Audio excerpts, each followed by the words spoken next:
What's up guys, Ryan here from Mud Gunner, and today we are talking magazines for your AR-15 and what are the best ones that I recommend.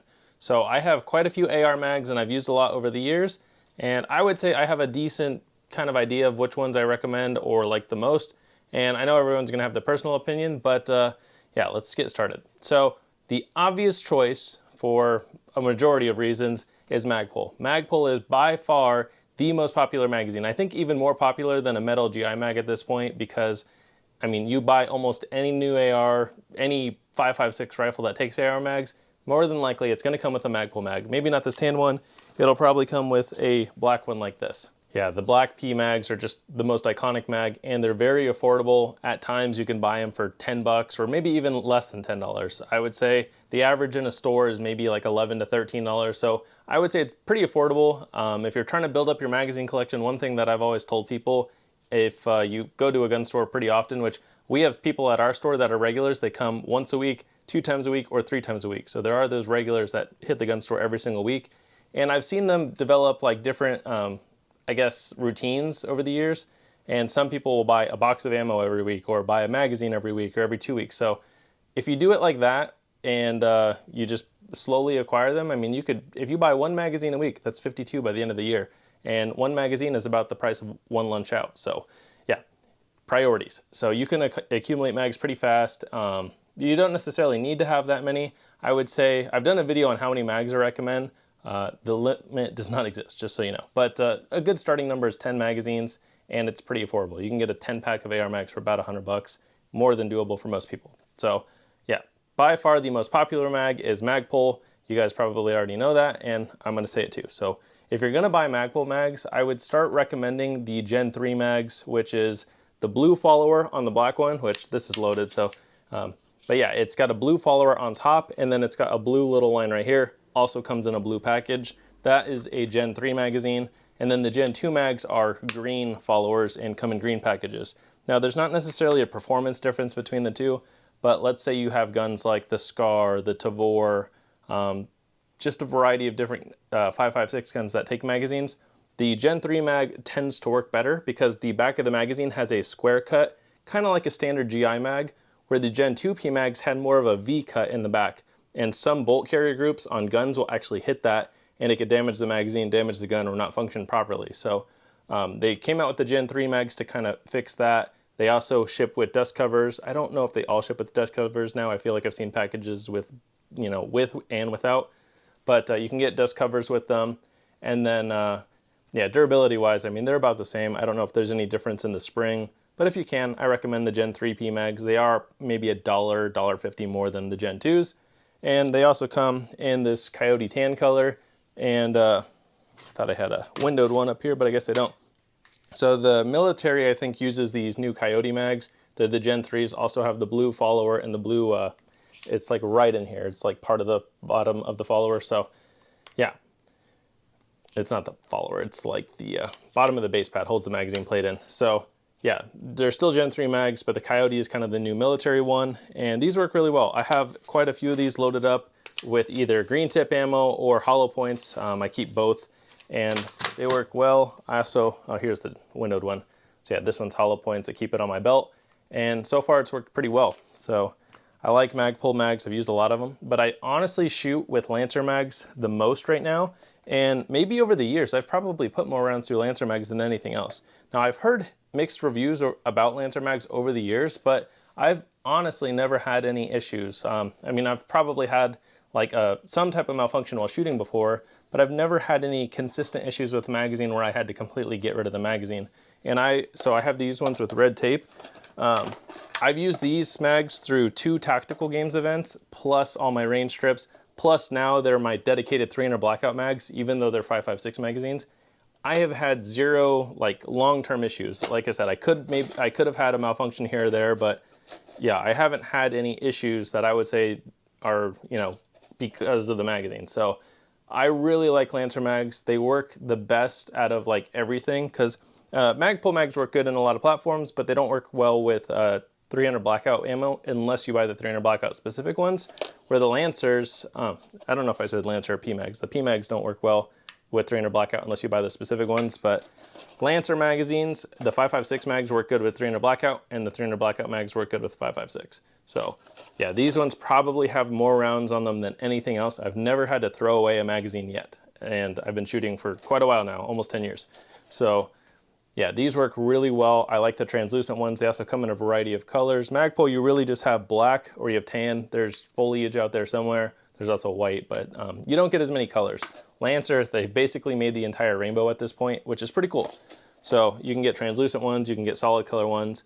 And again, I've never personally had any issues. They are more expensive, so they're about $19 to $23 depending on the color you get, but they have steel reinforced feed lips.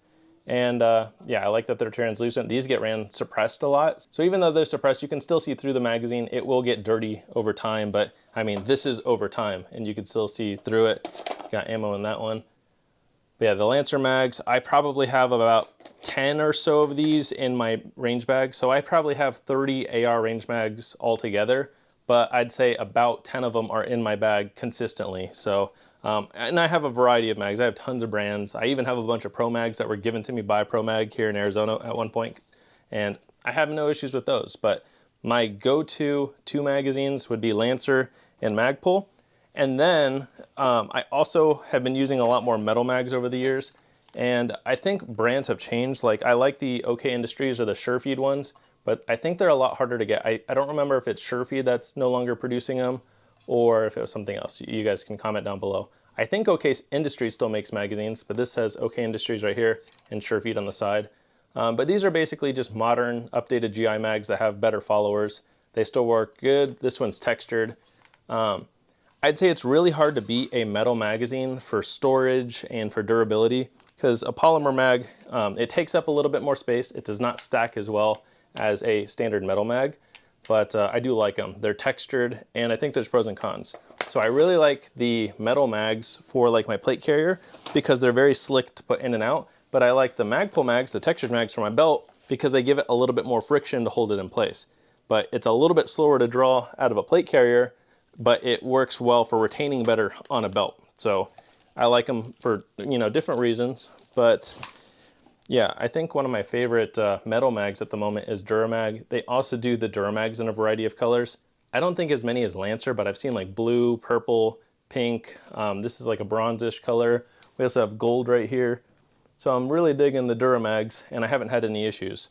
And you should have no problems running these with 300 blackout, I would assume. You got the square cut, you got a pretty big opening in the front, but I mainly just use these ones for 5.56. So yeah, I mean, those are kind of my main go-to mags. I also have a D&H mag here. So I think there's a couple companies that like stamp these or market them, but this is just a standard black aluminum mag, Magpul follower. It says D&H on the bottom. I've also seen C Products mags. I have those. I haven't had any issues, but yeah, if you're looking for a polymer mag, it's really hard to beat Magpul or the Lancers. And then if you're looking for a steel mag, if you can find the OK Industry ones, I think those are really good, but the Duramags are also really nice as well. So yeah, those are just kind of a few of my go-to magazines. There's obviously a lot of good ones out there. I mean, it's just an AR mag, so it's pretty reliable, but I use mostly these metal mags for like home defense mags, PMAGs, or Lancer mags, and I have a lot of them loaded up with hollow points or green tip. The other thing that I forgot to talk about, Lancer is one of the few mags where you can get 31 rounds in the magazine, and I'm all for keeping your mags fully loaded, so you don't need to downgrade it, you don't need 28 in there. You can do the full 30. It's not gonna wear out the spring. It's the constant loading and unloading that will wear out the spring.